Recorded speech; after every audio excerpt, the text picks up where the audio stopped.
आज हम बना रहे हैं एक ऐसी डिश जो हर घर में बहुत ही शौक से खाई जाती है। झटपट तैयार होने वाली, खुशबूदार और सबके दिल को भाने वाली। तो चलें फिर शुरू करते हैं।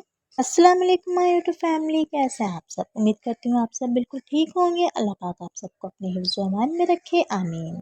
2 कप चावल को पहले से भिगो देंगे। एक दरमियानी साइज के प्याज को हम बारीक कट कर लेंगे। 2 आलू ले लेंगे, उसको चौकोर कट कर लेंगे। 2 अदर टमाटर को स्लाइस में कट कर लेंगे। 1 टेबल स्पून अदरक लहसुन का पेस्ट लेंगे। 1 टीस्पून गरम मसाला पाउडर लेंगे। 1 टीस्पून लाल मिर्चों का पाउडर लेंगे। हाफ टी स्पून हल्दी पाउडर ऐड करेंगे। जीरा पाउडर 1 टीस्पून लेंगे। नमक आप लोग अपने टेस्ट के मुताबिक ले लें। साबित जीरा आधा चाय का चम्मच लेंगे। एक पतीली ले लेंगे, तेल गरम करेंगे हाफ कप और इसमें जीरा डालकर इसको भून लेंगे। फिर प्याज शामिल करेंगे और हल्का ब्राउन होने तक भूनेंगे। प्याज को हमने बहुत ज्यादा ब्राउन नहीं करना। अब हम इसमें टमाटर ऐड करेंगे और बाकी के तमाम मसाले भी साथ ही ऐड कर देंगे।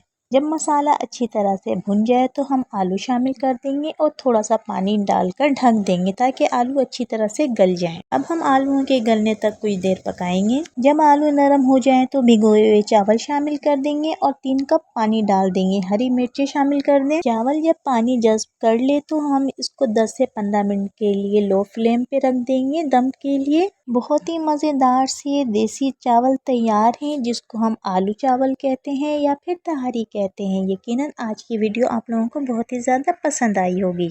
अगर वीडियो अच्छी लगी हो तो प्लीज़ लाइक कर दीजिएगा। चैनल पर नए हैं तो चैनल को सब्सक्राइब भी कर दीजिएगा। फ्रेंड्स एंड फैमिली में शेयर करना मत भूलिएगा। लाल सब्सक्राइब के साथ लगे बेल आइकन को दबाना मत भूला करें। इस तरह से मेरी हर नई आने वाली वीडियो सबसे पहले आपको मिलेगी। आसान और मज़ेदार सी रेसिपीज के साथ दोबारा हाजिर होंगे। जब तक के लिए अल्लाह हाफिज़।